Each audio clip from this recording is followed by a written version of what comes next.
ప్రస్తుతం cockroach Janata party దీని గురించి గత కొన్ని రోజులుగా మనం మాట్లాడుతూనే ఉన్నాం. అయితే ఈరోజు మరి తన హంగర్ స్ట్రైక్‌ని ఆపేయడం జరిగింది. ఆ తర్వాత కేంద్రం దిగొచ్చింది అని చెప్పేసి కొన్ని వార్తలు వినిపిస్తున్నాయి. జేపీ నడ్డా గారు తనతో భేటీ అవ్వడానికి కూడా పర్మిషన్ దొరికింది అని చెప్పేసి కూడా మనకు వార్తలు వినిపిస్తున్నాయి. టీవీలలో కనిపిస్తుంది. మరి దీని తర్వాత ఈ మీటింగ్ తర్వాత ఎలాంటి పరిణామాలు చోటు చేసుకోబోతున్నాయి? అసలు ఏం జరగబోతుందనేది ఇప్పుడు ఒక ఉత్కంఠభరితమైన అంశం.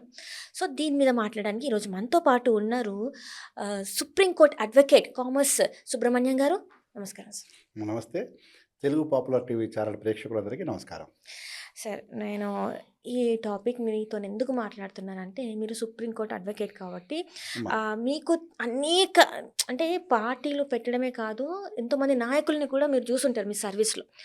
సో, ఇలాంటి యువకులందరూ అంటే ఇప్పుడు జెన్జీ ట్రెండ్ నడుస్తుంది. జెన్జీ ట్రెండ్లో మనం చూసాం నేపాల్లో ఎలాంటిది జరిగింది ఏంటి, బంగ్లాదేశ్లో ఏం జరిగిందో మనం చూసాం. అలాంటి సందర్భంలో ఇక్కడ మన ఇండియాలో మన భారతదేశంలో జెన్జీది ఒకవేళ వస్తే ఎట్లా ఉంటుంది, మేము అది కూడా చేయబోతున్నాం అని చెప్పేసి ఈ కాక్రోచ్ జనతా పార్టీ వాళ్ళు మాట్లాడడం జరిగింది. ఇప్పుడు చూస్తేనేమో కేంద్రంతో భేటీకి సిద్ధమవుతున్నట్టు వార్తలు వస్తున్నాయి. అసలు ఏంటి, ఏం జరుగుతుంది? మొట్టమొదటిగా చాలా సీరియస్గా ఒక మాట చెప్తా. ఈ కాక్రోచ్ జనతా పార్టీ అన్నది ప్రజాస్వామ్యాన్ని అపహాస్యం చేయడానికి వచ్చినటువంటి ఒకానొక ఎబరేషన్. ఒక అస్తిత్వం లేని, ఐడెంటిటీ లేని, సిద్ధాంతం లేని, సంస్థాగత నిర్మాణం లేని, ఎటువంటి ఇది లేనటువంటి గాల్లో పుట్టి గాల్లో కలిసిపోయేటటువంటి పార్టీ కాక్రోచ్ జనతా పార్టీ అని నా వ్యక్తిగత అభిప్రాయం. ఇది నేను చాలా స్పష్టంగా నిర్ద్వందంగా చెప్పగలిగే మాట. గాల్లో పుట్టి గాల్లో కలిసిపోయేది ఇది. తెలుగులో ఒక సామెత ఉంది, టీ కప్పులో తుఫాను అని. అట్లాగే ఇంకొక సామెత ఉంది, మఖలో పుట్టి పుబ్బలో చచ్చిపోతారని. మఖ నక్షత్రంలో పుడతాడట, పుబ్బలో చచ్చిపోతాడట. అంటే సెకండ్స్లో అట్లా అని. అంటే టీ కప్పులు తుఫాను. ఇవి ఈ రెండు సామెతలు ఈ కాక్రోచ్ జనతా పార్టీ అనే దానికి సరిగ్గా వర్తిస్తాయి. దీని అస్తిత్వం ఎంతకాలం ఉంటుంది, ఇది ఎంతకాలం బతుకుతుంది, ఇది ఎట్లా బతుకుతుంది, దీన్ని ఎవరు బతికిస్తారు, ఏవి గ్యారంటీ లేవు. ఒక రాజకీయ పార్టీ స్వరూపం లేదు, ఒక సామాజిక సంస్థకు ఉద్యమ స్వరూపం లేదు, దీనికి ఒక సిద్ధాంతం లేదు, ఒక ఐడియాలజీ, ఒక నెట్వర్క్, ఒక కార్యాచరణ ప్రణాళిక లేదు, ఒక కార్య పద్ధతి లేదు, కార్యవర్గం లేదు. నలుగురు కూర్చుని ఆన్లైన్లో పొద్దుపోక తమాషాకు క్రియేట్ చేసినటువంటి దాన్ని ఇవాళ కొంతమంది భారతదేశంలో ముఖ్యంగా మళ్ళీ ఇదే కాన్షియస్గా అంటే స్పృహలో ఉండి చెప్తున్న మాట ఏంటంటే, భారత వ్యతిరేకులు, హిందూ వ్యతిరేకులు, ఇప్పుడున్నటువంటి కేంద్ర ప్రభుత్వ యొక్క వ్యతిరేకులు కొంతమంది దీన్ని భుజాన వేసుకుని దీన్ని మోసుకుంటూ వస్తున్నారు. ఈ దింపుడు కళ్ళెం ఆశ ఎంతకాలం ఉంటుందో ఎవరికి తెలియదు. దింపుడు కళ్ళెం అనే పదం కూడా చాలా జాగ్రత్తగా ఎందుకు వాడుతున్నారు ఇక్కడంటే, ప్రాణం పోయిన తర్వాతనే దింపుడు కళ్ళెం ఉంటుంది.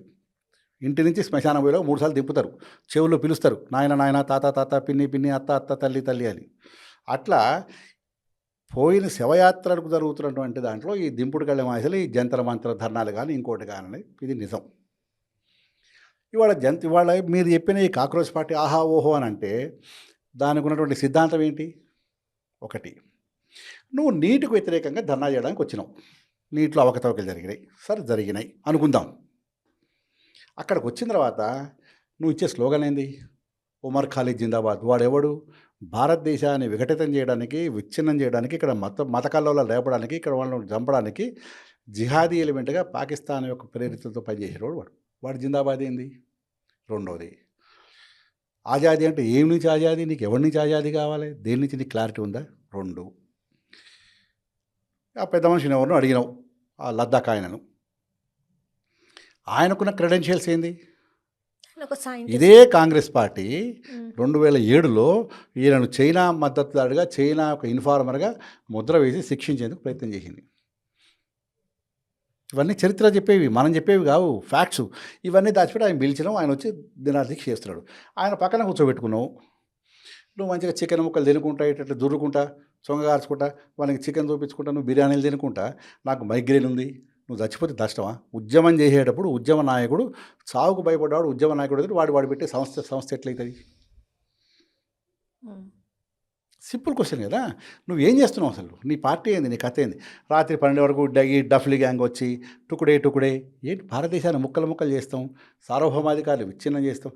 భారతదేశపు సార్వభౌమాధికారాన్ని ప్రశ్నించేందుకు, భారత ప్రజలకు ఐక్యత దెబ్బతీసేందుకు, ఇక్కడి ప్రభుత్వం చేస్తున్నటువంటి అనేక రకమైనటువంటి విజయవంతమైన పథకాలను మళ్ళా వాళ్ళ యొక్క ప్రభావాన్ని తగ్గించేందుకు, ఇక్కడి ప్రజల్లో తప్పుడు అభిప్రాయాలు సంకేతాలను పంపేందుకు నువ్వు చేస్తున్న విదేశీ శక్తుల సహకారంతో, మళ్ళా స్పృహలో ఉండే చెప్తున్నా, ఒళ్ళు దగ్గర పెట్టుకుని చెప్తున్నా, విదేశీ శక్తుల సహకారంతో నువ్వు చేస్తున్నటువంటి కుట్రపూరితమైనటువంటి చర్య కాకపోతే ఇది అసలు ఈ నెట్లో పుట్టిన పార్టీ ఏందండి భారతదేశంలో? ఇది ప్రజాస్వామ్యానికి, మన రాజకీయ వ్యవస్థకు, మన రాజకీయ అవగాహనకు, మన ప్రజలకు చైతన్యానికి అవమానం ఈ పార్టీ.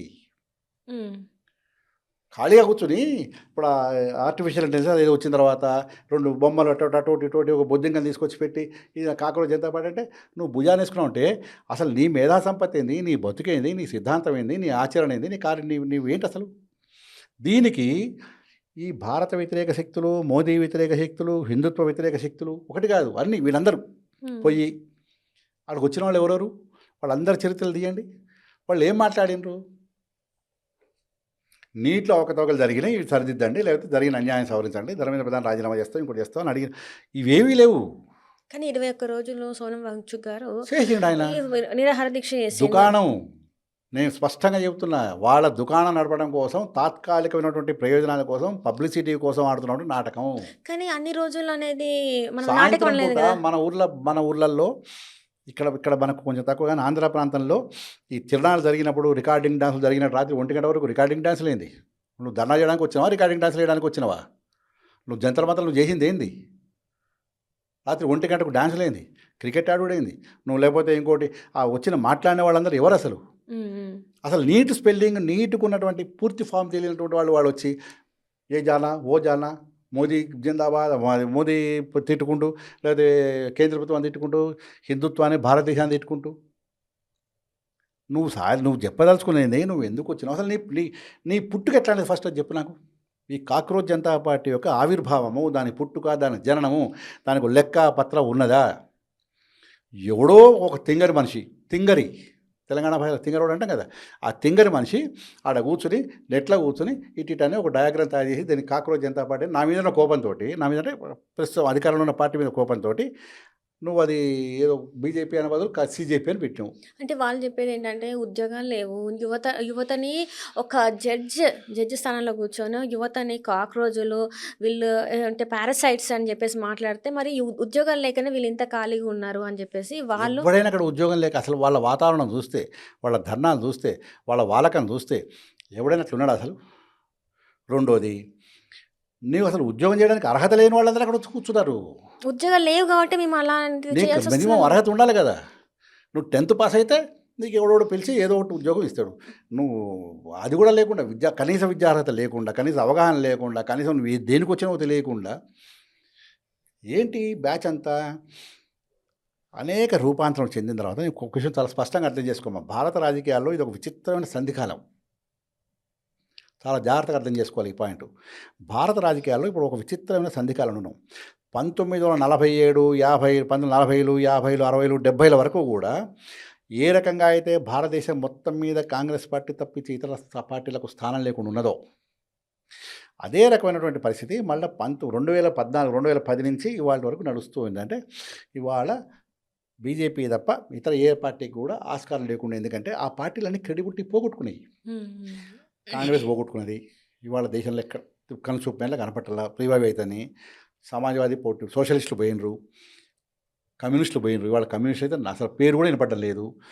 అన్ని రకాల సిద్ధాంతాలు అయిపోయిన తర్వాత ఇవాళ సనాతన ధర్మము, హిందుత్వము, భారతదేశము, హైందవము ఇవి తప్ప ఇంకోటి విశ్వగురుత్వము కనపడుతున్న నేపథ్యంలో నీకు స్థానం లేనప్పుడు సముద్రంలో కొట్టుకపోయేటోనికి గడ్డి పరక కూడా వానికి పెద్దలాగా కనపడుతుంది. ఇట్లా సిద్ధాంతరహితంగా బతుకుతూ, ఆచరణాత్మకంగా విఫలమై, వ్యవస్థీకృతంగా విఫలమై, ఈ అన్ని రకాల శక్తులు అనేవి కూడా ఇవాళ వాళ్ళకు ఏదో ఒక ఆశ్రమం అంటే వాడెవడో గాలికి పోయేవాడోడు కంప్యూటర్లో కూర్చొని ఒక సీజేపీ అని పెడితే అది వాళ్ళ దాన్ని నువ్వు మోస్తున్నావు అంటే అది ఎంత దౌర్భాగ్యమైన పరిస్థితి. తర్వాత ఇవాళ దానికి లభిస్తున్న ప్రచారం ఏదైతే సోషల్ మీడియాలో మాత్రం లభిస్తుందో వాళ్ళు చేస్తున్నటువంటి పనులు వాళ్ళే చూపిస్తున్నారు కదా. రాత్రి 1 గంటకి డాన్సులు ఏందమ్మా, రికార్డింగ్ డాన్సులు మన ఊళ్ళో చేస్తారు అవి. దానికి ఇప్పుడు అక్కడ జరిగే మన ఊళ్ళో తెలంగాణలో జరిగే రికార్డింగ్ డాన్స్కి ఇప్పుడు జంతర్ మంతర్లో వీళ్ళు చేస్తే తేడా ఉన్నది. మరి ఎందుకు ప్రభుత్వం ఇప్పుడు కేంద్ర ప్రభుత్వం వాళ్ళతో భేటీకి ఓకే అన్నది?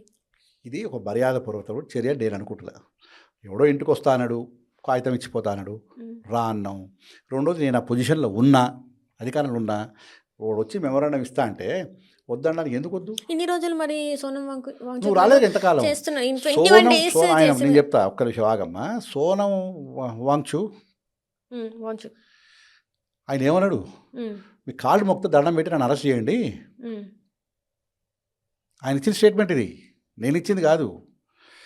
నన్ను వీళ్ళు బతకనిచ్చేటట్లేరు, ఎవ్వడు కూడా నన్ను వండుకోబెట్టి నిర్దీక్ష నన్ను కూర్చోబెట్టిన తప్ప నాతో పాటు ఉన్నోడు లేడు, పోయినోడు లేడు.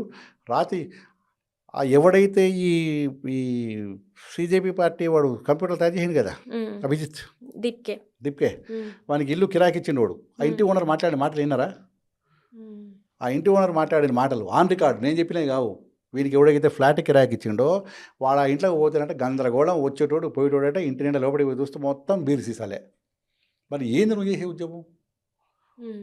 ఈ మాట చెబితేనేమో నేను తిరోగమనవాదిని, నేను ఛాందస్వాదిని, నేనేమో నాన్ ప్రోగ్రెసివ్, నేను రెట్రోగ్రేడు, నాకు బూచ్చడు తగిలిస్తావు పైనుంచి కింద వరకు. విషయం నిజం మాట్లాడద్దా? ఇవాళ నీ వల్ల దేశానికి, సమాజానికి ఏమైనా అంగుళమైన ఉపయోగం ఉన్నదా? సిజేపీ వల్ల, ఈ చేస్తున్న ఉద్యమం వల్ల. దీనికి తోడు నువ్వు భారత రాజకీయ వ్యవస్థను అపహాస్యం చేస్తున్నావు. నీ వల్ల నష్టం. ఇప్పుడు ఎవడు రాబోయే రోజుల్లో కొత్తగా నాలంటోడు నీలాంటి పార్టీ పెడదామని సీరియస్గా అనుకున్నా కానీ ప్రజలు నమ్మరు. వీడు కూడా అంతేలేరా? అరవింద్ కేజ్రీవాల్ కొత్తల్లో వచ్చినప్పుడు అబ్బాయి వీడు ఏదైనా సాధిస్తాడేమో, వీళ్ళ గురువుగారు పెద్ద నిజాయితీపరుడు, ఆయన దగ్గర వీడు శిష్యరికం చేయండి అనుకోవడం. వాడు కోటాను కొట్లు పెట్టి బాత్రూమ్ కట్టుకున్నాడు. ఒక బాత్రూమ్ కట్టడానికి అన్నా హజారే శిష్యుడు కాబట్టి నమ్మినా నేను కూడా, నువ్వు అందరం నమ్మినావు. వీడు మంచోడు కావచ్చు, ఏమైనా ఉపయోగపడతాడేమో అని. వాడు ఉన్న పైసలు తీసుకుపోయి మొత్తం బాత్రూమ్లు కట్టుకుంటా. అంటే ఆయన కూడా డబ్బులు తినేసిందంటారా? ఆయన నిరాహార దీక్ష చేసింది అప్పుడు కూడా. చూసిన తర్వాత నీకు అసలు మనుషుల పైన, వ్యవస్థ పైన నమ్మకం ఎట్లా వస్తుంది? ఇప్పుడు ఈ సీజేపీ చేస్తున్న దరిద్రం ఏం తెలుసా? దౌర్భాగ్యం భారతదేశానికి. రాజకీయ వ్యవస్థ పైన, పొలిటికల్ పార్టీల పైన, సామాజిక ఉద్యమాల పైన మనకు నమ్మకం లేకుండా చేస్తున్నాయి. మనల్ని వీటిని అపహాస్యం చేస్తున్నాయి. ఇవన్నీ నీకేంటి? ఒకటి, నీకు 5 నిమిషాలు టీవీలో కనపడతావు. ఈ వచ్చిన వాళ్ళందరూ ప్రకాష్ రాజు నుంచి మొదలు పెడితే ఇక నేను ఆ పేర్లు చెప్పాను. నాకు అసహ్యం వాళ్ళ పేర్లు ఎత్తుకోవడం కూడా. అందుకని దానికి వాడు వీడు అంటూ తప్ప పేర్లు నాకు తెలియక గుర్తులేక కాదు, నాకు ఆ పేర్లు ఎత్తాలంటే అసహ్యం అనిపిస్తుంది. ఇవాళ వీళ్ళందరూ ఎందుకు వస్తున్నారంటే అక్కడ పోయి డాన్స్ చేస్తాడు రోడ్డు మీద. దాని తర్వాత వీడియోలు చూసినావా? అది డాన్సు. దేనికి వచ్చినావు నువ్వు? విద్యార్థులకు మద్దతు. విద్యార్థులు దేనికి? నీటుకు.